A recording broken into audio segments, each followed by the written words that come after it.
All right, guys, welcome back to another episode of The Nerds Who Drink. I'm Steve. I'm Mark.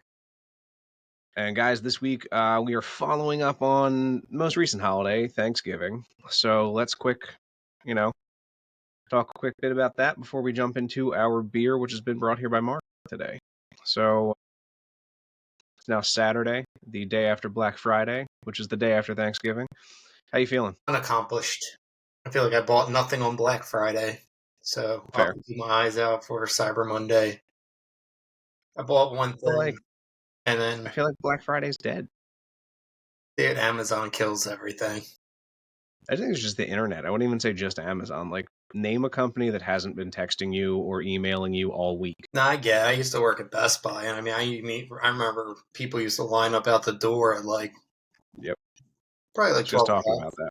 12 o'clock or so to get ready to come in. Now, everything's just open, right after Thanksgiving dinner. Stay home, enjoy time with your family, shop the next day. I agree. I know too many people that they'll eat dinner and as soon as dinner's done, they're like, all right, we got to get to the stores. It's like, why? Yeah, I honestly miss those days. I used to go out, like, I'd hang out with family for a little bit. I'd go to bed, maybe sleep like an hour or two, and then hop up and get ready to, go to the stores around like 11, 12 o'clock. Because nothing's opening at 12. It's still going to open at, 3 a.m. or 4 a.m., whatever time they decide they're going to pop the doors that day. But yeah, family time is important. But I do miss the nostalgia and the rush of like, I can't wait to go to Best Buy this year. I'm going to buy a new TV and I'm going to fight like 13 people because there's only 100 of them. Forget this is I think it was Kmart. They would do the hourly sales. So you had to wait until whatever time, whatever you wanted. So say you said oh, I want to get a new TV, but the TV didn't go on sale until 3. That's when it got interesting. Yeah, I genuinely do miss those days. I was having that conversation over the past couple days, honestly, just because it was like, what do I have to look forward to? Black Friday, it's like Amazon. And now there's Cyber Monday, which I'm not against. But even still, like, that's the incentive to not shop on Black Friday. I used to go to the outlets because, whatever was on sale would be even more on sale. And that was kind of a fun little trip ski, but That was I meant. don't know. I feel like it's lost its magic as I got older. Yeah, I used to go out to the I think it was Under Armour. I think it was the Under Armour store out there on Route 30. Yeah. Dude, I would get everything for football, for wrestling season. I'd just get everything in one fell swoop. Yep. I miss that shit. This was good Before old we days. we get too deep into this episode, Mark, tell us what we got this week. So today, obviously, Steve and I both are from the Philadelphia area, so we kind of wanted to show our spirit and support. So I'm going with the Victory's Brotherly Love. Victory Brewing Company is actually in Downingtown, Pennsylvania. And Steve, if you kind of analyze the can, I think you'll notice a lot of little things that are nice and that Philadelphians would notice. Absolutely. I'm a huge fan of the can art. You got the Liberty Bell on there, Bird Gang, 1776. The Philadelphia Keystones on there, which is awesome. And what I did like, so if I'm not mistaken, what I can assume from Victory is that they started in 1996 or maybe 1896. But 96 is an important number to them because instead of the 76ers, it says 96 instead of 95. Like Highway, it says 96. But you've got the Snake, We the Brewers instead of We the People.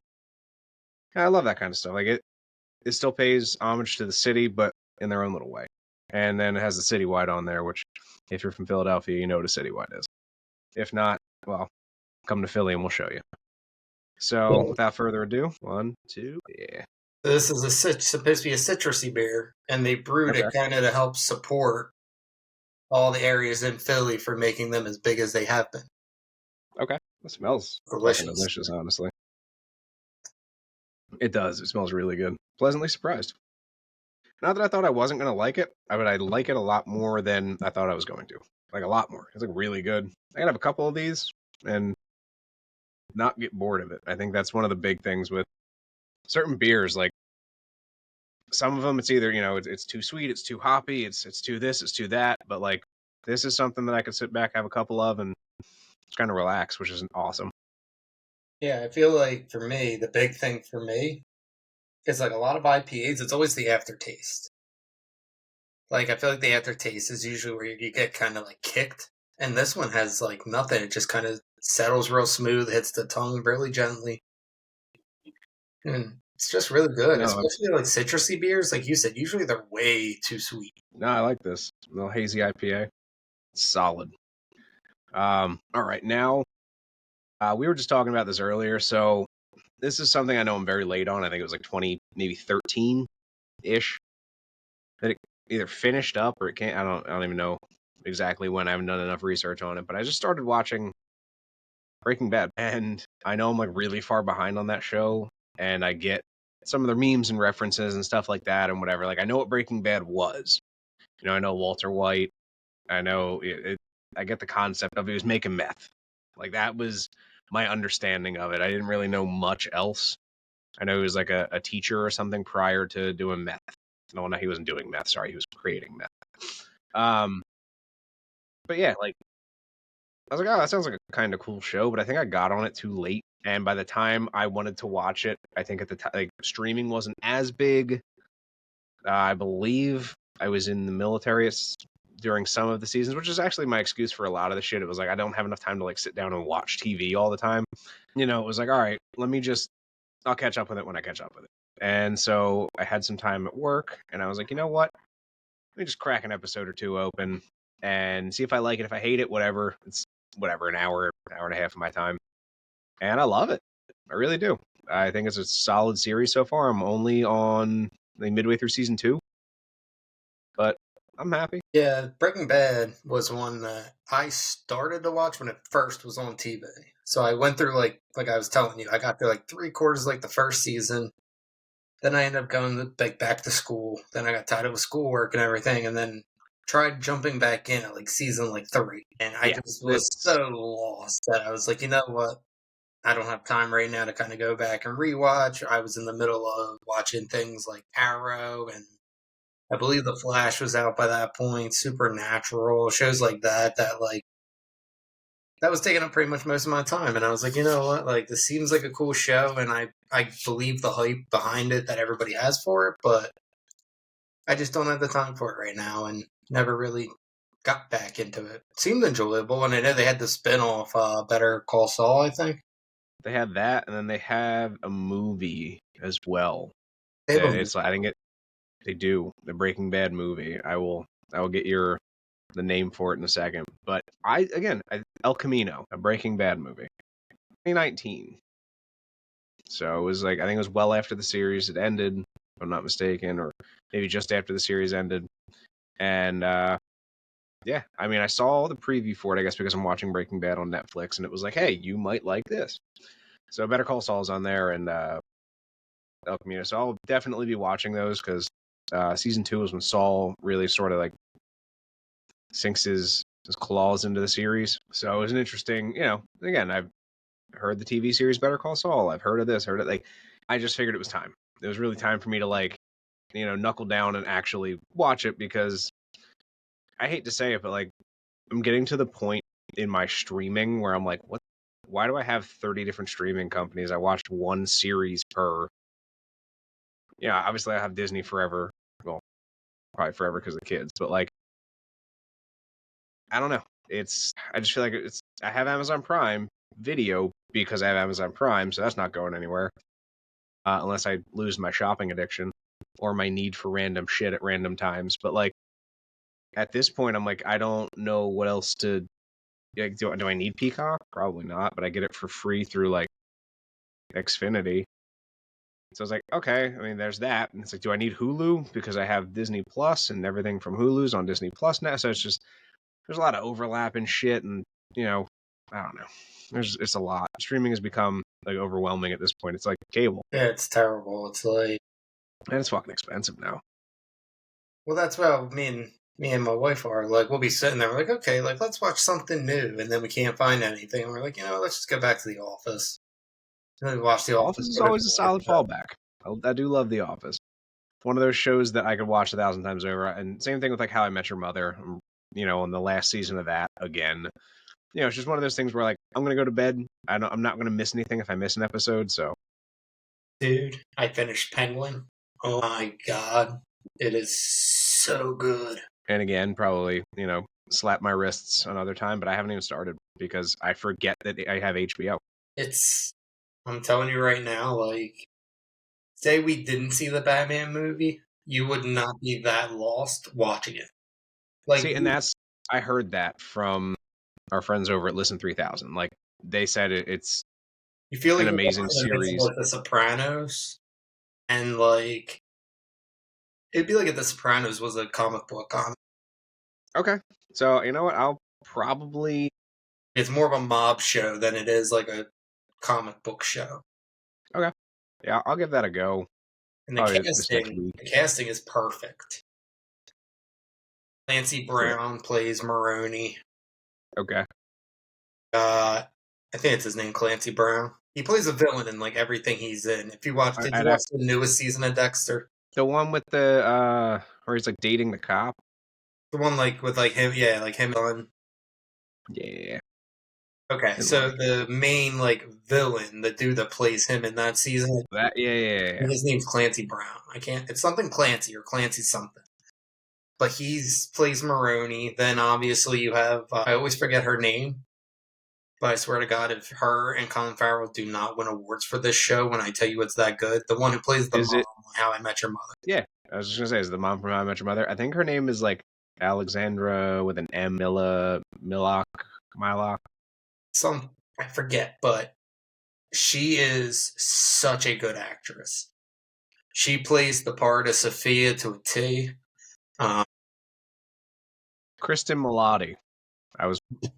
She does such a good job. I had that. I'll go with that. But like there are some parts that are very kind of like predictable just because like Penguin's a rat. So like he's gonna do whatever he can to survive.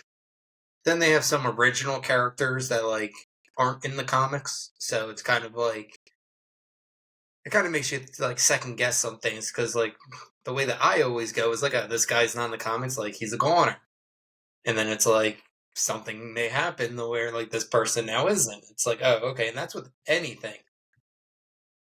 Like I could be watching Lord of the Rings and there'd be like a 3-headed eagle, and I'm like, that thing's not in the books. So I know it doesn't survive. And then it turns out to be like the hero. Like, not that that actually happens. I'm not trying to aggravate all you Lord of the Ring fans with fake lore. I understand there is no 3-headed eagle. I'm just using it as a hyperbole to explain the situations that happen in the show without spoiling the show for Steve. I appreciate you. So some big things that are coming up this December now that we are, closing out on November. Moana 2. Saw it yesterday. Don't even start. Is it good? Moana 2 is phenomenal. Okay. I got nervous that like it turns into like your typical Disney sequel where it's like the original's really good and they're like, we're gonna money grab off it, and then I thought that's how it was gonna be. I was a little worried, but as a standalone movie, it would have been great. Like, obviously, there are references to the first one, like the character setup. Okay, that is literally all it has is character setup.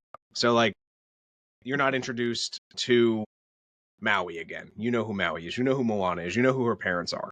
Hey. But you have the new characters that are now integral parts of the story. You have the old characters that you love and remember.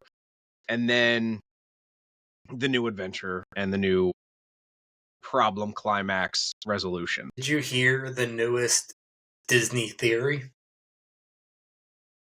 Maybe? Hit me. Okay.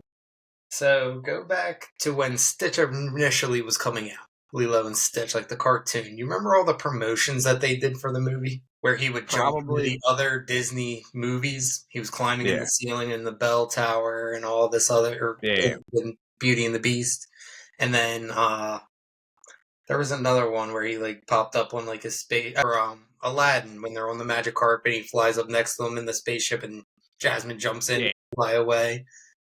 Well, apparently there's a movie poster that they're getting ready to come out with. That were one of the first movie posters. And it's going to be the live-action Stitch holding, I forget what their names are from the first Moana movie, the little coconut people. Kakamora. He has one of the Kakamora, like he's sitting on a beach with a Kakamora in his mouth. And he's just kind of like got like his head cocked to the side. I did see that. So I've heard that they possibly will start taking the live action movies that they've come out with and edit Stitch into certain scenes for promotion for the live action, just like they did when the cartoon was coming out. And I would be fine with that. that's what I mean. Like I would be hyped for that. So like it would be like him and Emma Watson's Beauty and the Beast. I love that. That's funny. It'd be him and I'm Will down. Smith's Aladdin, like those kind of things. See that kind of stuff, like that's what Disney needs to get back to. The classics. I'm so glad that Stitch looks the way he does because I was very worried about a live action Stitch looking similar to our original version of live action Sonic. So that kind of stuff worried me, but I saw the trailer, well, I call it a trailer. A very brief, maybe 10-second preview for it at Moana 2 yesterday. You know, it was like a couple sandcastles on a beach, and like that was the setup for the entire scene, and then Stitch comes like rah, crashing through and like kicks all the sandcastles over. And that's really like to the extent of it, and he like rubs his nose on the screen like he does in the cartoon, and that's about it. You know, which again, that's enough for me. I don't need to see more right now.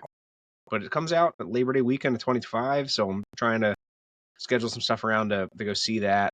Obviously, bring the baby. She loved Moana 2. Now she's old enough to like sit through an entire movie. First movie that we saw together was Elemental, and we made it like 80%, which I was happy about. But this time she made it all the way through, and she was excited. I'll have to show you pictures. Another time it was hilarious.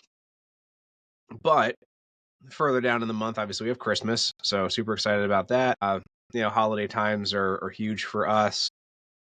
You know, with the families, but also with you guys. So you know, we have coming up our big my Christmas party every year, which is our whiskey celebration. So super excited about that. And, you know, we are obviously the nerds who drink. Got the fancy boy this year. The 31-year aged Highland Scotch malt whiskey.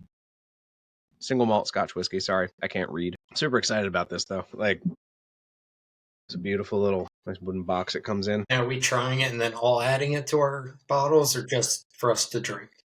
So I think what we're gonna do is kind of like what we did last year. We're gonna go around the table. Everyone's gonna taste each other's whiskeys. So that'll take out just enough to pour this back into it. And we'll do like smaller shots, like 1-ounce shots, just for tasting, because it's classy. We're not alcoholics. Then we'll probably, we're gonna fill up, and then whatever's left, we'll give a taste of this. But this, I mean, Sipper. It's a sipper, but it's decently. I mean, obviously, it's decently expensive. Yeah, a little bit more than last year what we spent on it, but really nice. I mean, I heard great things about it while I was there at Total Wine. I got some new mead for us to try. It's called Odin's Skull. Yeah. And then obviously I have I got a fucking ton of whiskey for my birthday. So I got a new bottle of Macallan, 12-year. Eddie brought me some stuff over. I got a S'mores Southern Tier whiskey. I got a peanut butter whiskey, which are always hit or miss. I haven't even opened that one yet, but definitely looking forward to trying some stuff with you guys. It's going to be a good time. I don't know. Peanut butter stuff for me, it's always close, but never there. Sure.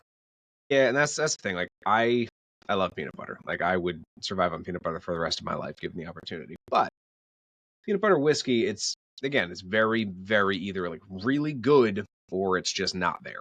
And I don't feel like there's ever an in between. But yeah, super excited for that. I think, you know, obviously I'll talk to the group, see if we can do like a little, you know, cheap gift exchange. I think that would make things fun. Or like a white elephant, whatever that is, you know, whatever we decide to do.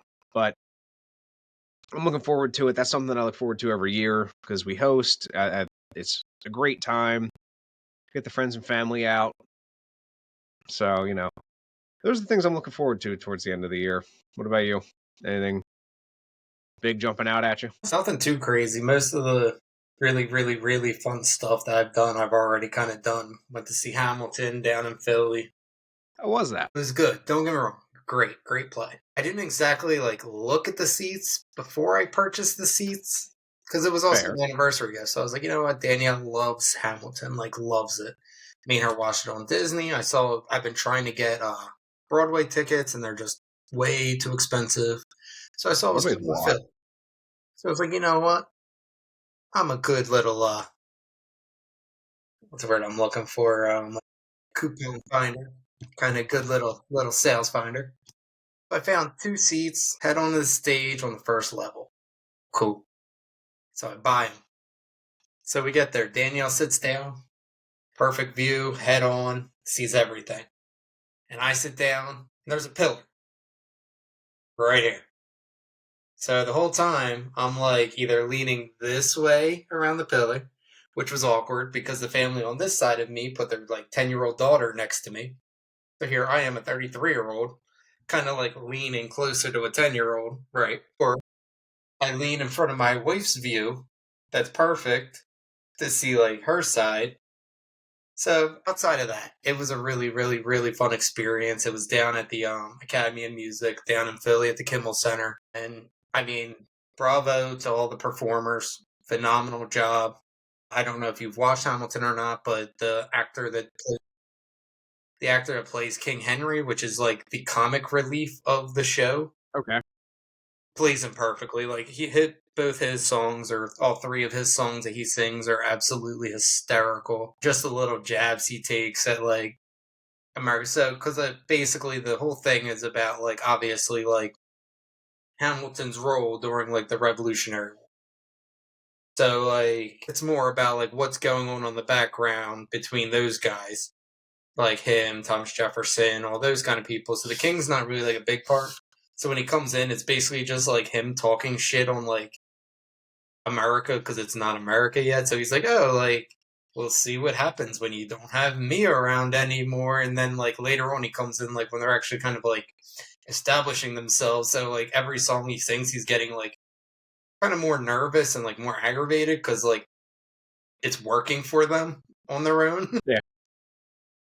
So that's I get I knew again, I know the premise of Hamilton. I get the concept of it. I've never seen the Disney version of it, like on Disney Plus, and I've never seen obviously on Broadway or any other playwright type theater.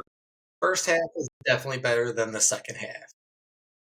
It's one of those things where again I'm like, it's there. I'll get around to it eventually, and I'm nothing against it. Like I'm not like, oh, I hate musicals or whatever. I saw The Cursed Child It's 3 up in acts. New York. That's a lot of time to cut out. It's like when the Batman came out, or like when Zack Snyder came out to Justice League. It's like the Zack Snyder's Justice League. I sat there. I'm like, how am I cutting out 6 hours of a day and justifying just watching parts 1 through 6 straight through? I did it, but I get it. No, dude. Yeah, it's one of those things. Like again, I went up to New York.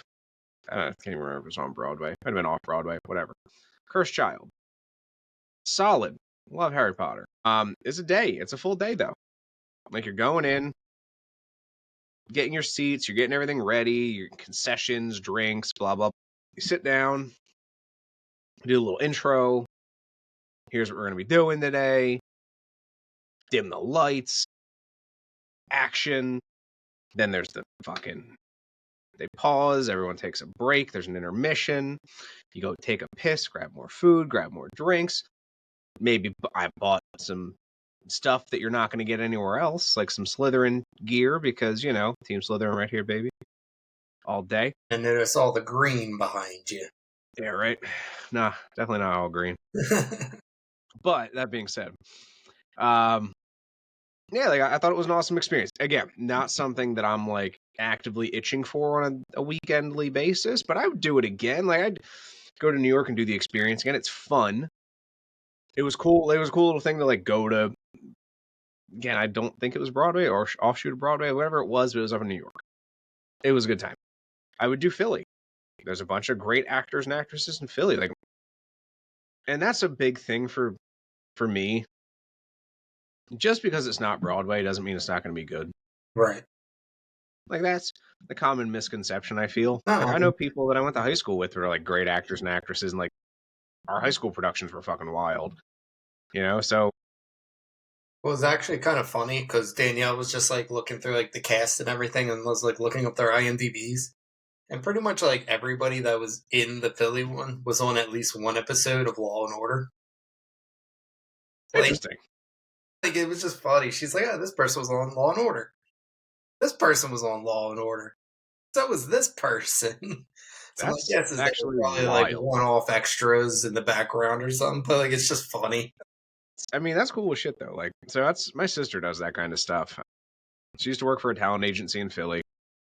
She's been in a couple TV series, commercials, things of that nature. But like, I would think that's such a cool little thing to have on your resume. Like, I wish I got into that. I wish I wasn't like a shy child. Because, who knows? Maybe I'd be famous now. Probably not, but who knows? But yeah, like, if I could go back and like slap myself in the face, I absolutely would. Be like, yo, get your shit together. Go be funny somewhere. Like, Shia LaBeouf. What the fuck did he do? He was just funny. Pretty much. I mean, look at the And Hollywood now look Football. at him. Now look at him. He's a socially awkward kid who was funny. Fuck to her. That's Made one even joke on Stevens. TikTok, and now all of a sudden she's the best thing since sliced bread. Yeah. Yeah. Yeah, no, me and Danielle want to do a day trip up to New York. She wants to go up to see it like for Christmas and everything. And Okay. then in January, we're going to see Tom Segura again. Oh, nice. He's fucking great.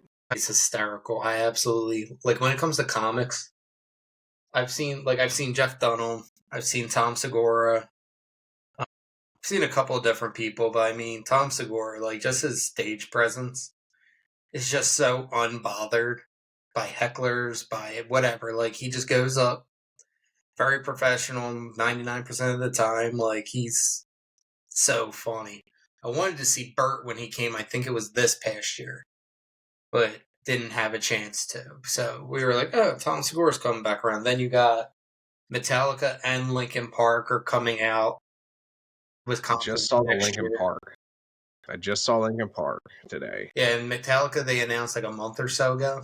They're doing 2 nights. One night is with I believe it's Metallica and Pantera, and then the other night Solid. is Metallica and Limp Bizkit. Also solid. Again, it's, the soundtrack to my 90s, early 2000s teen angsty childhood. Love that.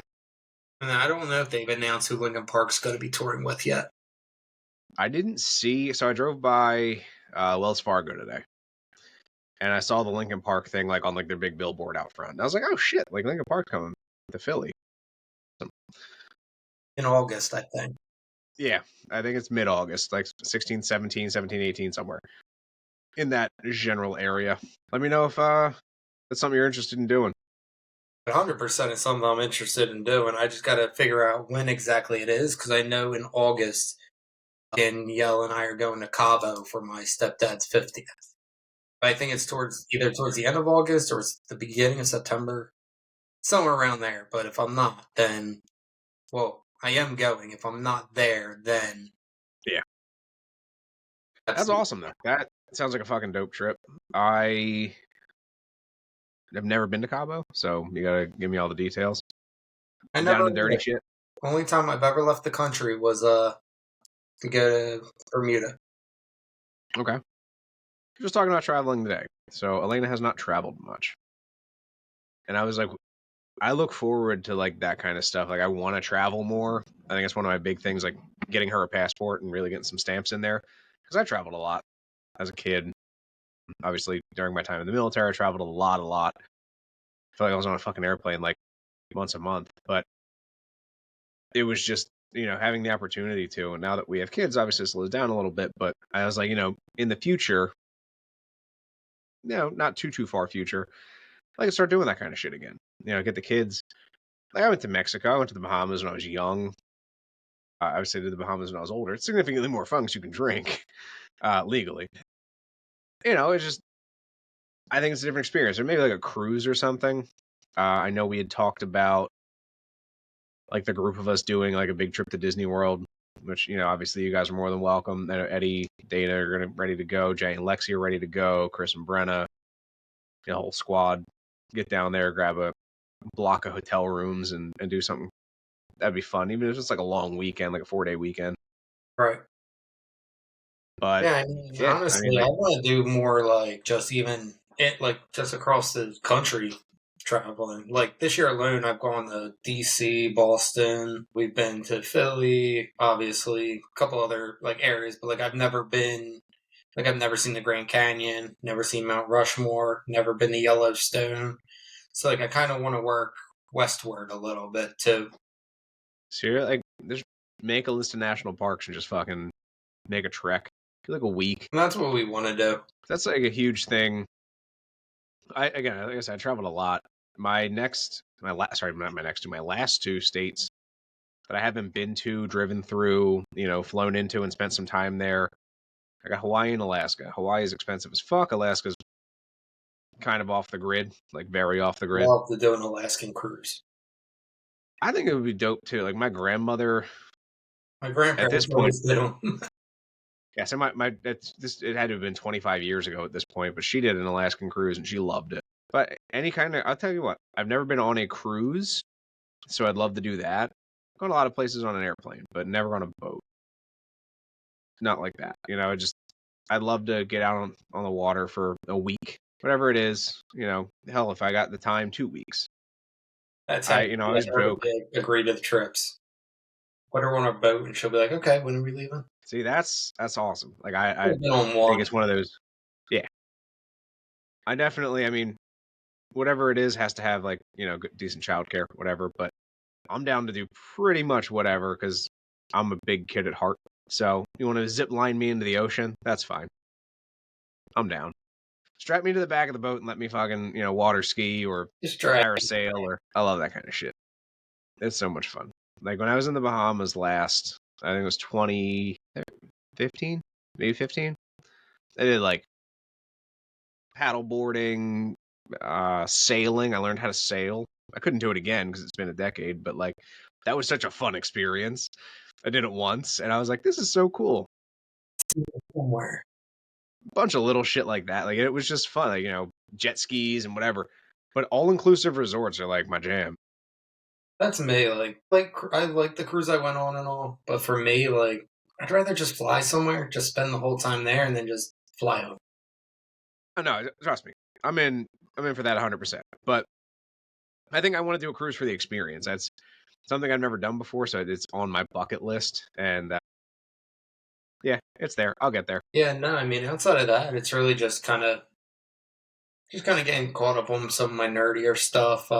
Obviously, I've yet to see Venom. That's on my bucket list. You I have want to watch that, so let me know if you got any free time. And this is coming up week because I'm thinking about watching it at the house. so probably just like today or tomorrow, Monday through Thursdays, I have wrestling, and that's usually from like 6:30 to 9:30 plus one. Okay.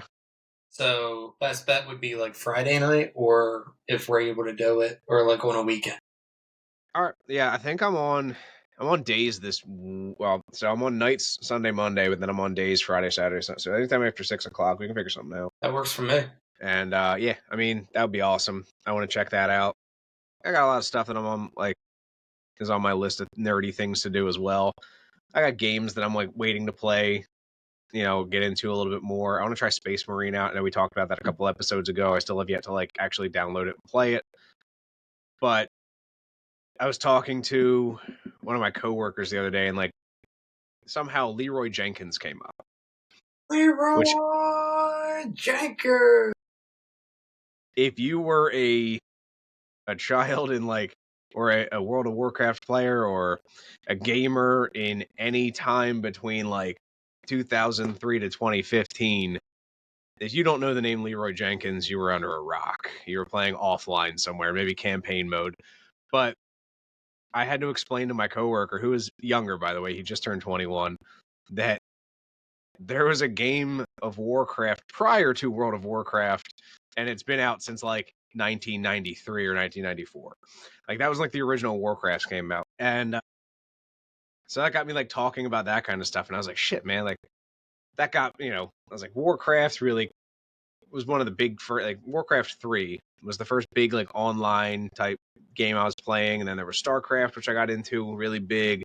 Then there was the Warhammer games that I was really into for a while in middle school and high school. And it kind of took me down memory lane a little bit. And I was like, shit, I haven't downloaded Space Marine yet. I feel like a shitty fucking nerd for not doing that. But, oh well. I will get there when I get there. I just saw they're supposedly coming out with a remastered version of Fable soon. I never played Fable. I know I'm fucking horrible for it. I know that there was 3 Fables. I believe so. I believe it was 3. And I know that was like a phenomena type game. Like it was very open world. It was like one of the first big open world games like that, like Mass Effect, Fable, kind of really stole a show from people. So it was one of those things that I was like, this seems like a cool ass game that I want to play, and I never really got into it, mostly because like I was heavy into Call of Duty at the time. Right. But it's one of those shows where I'm like, hey, not shows, Jesus Christ, one of those games where I'm like, hey, I'll get into it. And now we're like 3 console generations past when it was last released. So maybe if it's backwards compatible, we'll see. You ever played No Man's Sky?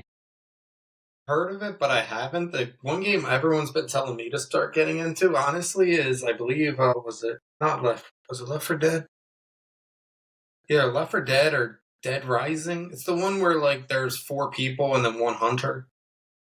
Yeah, it's probably Dead Rising. Left 4 Dead was just like a zombie, like partner killer game. Dead by Daylight was the game. Oh, okay. Yeah, So and Steve were telling me about it.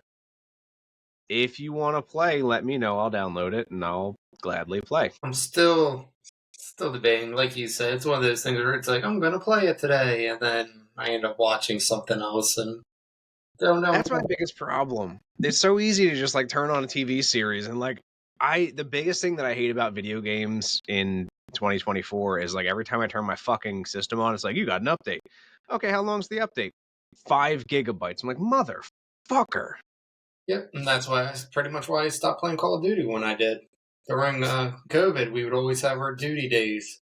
Me, you, AJ, Bill, Eddie, we'd all jump on, and we'd be playing. And I'd be sitting there watching it up, doing the download for 4.5 hours. Then it would finally be done, and everybody'd have to get off, and I'd be like, cool, see you And guys then the next time you soon." jump on, it's the same fucking story. Dude, it's terrible. And the worst part about it is like I would sit there and be like scrolling through everything in the game. It'd be like one new mod to a gun. And it was like a 4-hour update. And I'm like, really? That's it? You change like the grip? Like it's not even like you put in a new map or you put in a whole new gun. You edit it. Here's what fucks me up. And if you're listening and you have a way around this, please like let us know. I wish there was a way that you could have like almost like an automatic update, or like my computer automatically updates. So if it's on, it's just gonna update. Cool. Why? Like, my PlayStation is in rest mode right now, which means I can actively turn it on. Boom, it's right back to where it was. No problem, no harm, no foul. Well, it's in rest mode. It gets an update. Fucking update. Stop dicking around where I gotta like wait 3 hours for an update because we're 3 updates behind now because you haven't played this game in a while. So it's gonna be fucking 10 gigs and it's gonna be 3 hours until you can touch the game. Just update. You're awake. Let the fucking Xbox, anytime an update comes through for a game that I own, turn on and update. It's I don't need to actively be playing it. The Xbox needs to be on in a sleep style mode and just it'll update. Because I'm so fucking tired. I went to play Xbox the other day and it was like, you need to update this game. So I was like, cool. Next. It was like, Hogwarts or not Quidditch World Champions. Boom, you gotta update it. All right, cool. FC 24. Nope, you gotta update it. Cool. Now down to this. Nope, you gotta update it. Cool. Well, down to this. Nope, you gotta update it. I'm like, well, I don't want to update. Well, you can't play it unless you update it. Well, fuck you. and the best is that you have to have like the game in the console. If it's actually like the hard copy, it's like then how come every time I put a new game in, you have to download the entire game? Dude, I got into that the other day with one of my coworkers. I was like, dude, I hate the fact that like if you buy a physical game, it downloads the game anyway. So what is the difference? And then you need the physical copy. So like, God forbid you scratch it or lose it or what, you can't play it. Yeah, it makes no. I was like, there's no, besides it being cheaper, right? Like besides me buying PS4 games that were upgradable to PS5, there's no reason for me to buy any games anymore, physical. Or a used PS5 game from GameStop. Like, what is my incentive? This is my heavy rant right now. Sorry, but yeah, no, gaming is vastly different than it used to be, and it's starting to piss me off. Not in like I'm not going to game anymore because I still will, like I always will, but it's getting more frustrating. Like I miss the days where you would blow into a cartridge, boom, pop that bitch in. We're playing Mario Kart. I didn't need save states. You and I'm going to be Yoshi. You're going to be Toad. I'm going to whoop your ass. You're going to whoop my ass for a little bit. And we're going to have fun. And then guess what? The game restarts when I put it back in. I was gonna say, I feel like they overcorrected. So we started with we started with like, don't turn your Game Boy off, or guess what? You're starting back at level 1 with 0 save function. So now it's like, hey, remember that checkpoint you had? Well, now there's a 24 gigabyte download that you got to do to carry on from there. And it's like, nah, like. Dude, I'm playing through Jedi Survivor, and every time you save the game and rest at a checkpoint, all the fucking enemies respawn, which I'm fine with. Like, it's not like I'm playing on some crazy difficulty level. Like, I'm playing on like the You're playing to average difficulty or like one step above yeah, average. you're playing to enjoy It's the game. fucking frustrating. That's why I put down the first one. I played the first one for like a little bit, and then it's like every time I would save, I would just get like jacked up by every enemy around. I'm like, dude, this is stupid. Like, It's super cool meeting Cal Kestis though. Cameron Monaghan. That was a highlight. I believe it. So, before we start wrapping up, what's one thing that you're looking forward to outside of like the holidays coming up? So I guess again, kind of touch base on it. Outside of the holidays, I'm looking forward to, kind of getting together with the boys, our families again, getting everyone over to the house, hanging out, catching up. The kind of stuff that like when you become an adult you don't do as frequently as you probably should. I think it's one of the hardest things of growing up is you don't, it's not like I don't have a, work tomorrow or I don't have responsibilities at home or anything like that. Like, and we can just go out every day of the week. This is something that's like when you do get the opportunity to do it, it's kind of important. So I take a lot of pride in like trying to do those things when I can. I think that's a big thing for me. So I'm definitely looking forward to having everyone over and, celebrating our accomplishments over the past year with the friends that I refer to as family. What about you? Right now, I'm regretting letting you go first because I was going to say the fact that Craven the Hunter comes out in December. But nah, yeah. You give this long, heartfelt speech about like friends and family and spending time with each other. I'm like, dude, there's another. Honestly, I mean, for me, this time of the year is always kind of like it always gives him PTSD because as an ex wrestler who used to cut a lot of weight, like I could never celebrate Thanksgiving because I couldn't eat. I could never celebrate like Christmas because I was always cutting weight. Like at least the food part of it. But for me, it's just one of those things where, like you said, kind of getting actually having time to spend with the people that you don't get a lot of time to spend with. We're doing whatever, Absolutely. whether it's going to see things like Craven the Hunter or Venom 3, or even if it's just meeting up at somebody's house, pitching in for a bottle of whiskey and enjoying it. Absolutely. But speaking of Craven, we should either do a giveaway. Well, we should probably do a giveaway and go see it. So we'll figure out something along those lines. So, guys, if you've made it this far into our episode, keep an eye out for a giveaway for Craven the Hunter. Huge Make sure fan. you like, comment, subscribe Yes. for any updates. Like, comment, subscribe, share with your friends and family that you're going to have at your house for Christmas. Last but not least, check us out on all of our social medias at Nerds Who Drink. And without further ado, I'm Steve. And I'm Mark. And we'll catch you guys next time.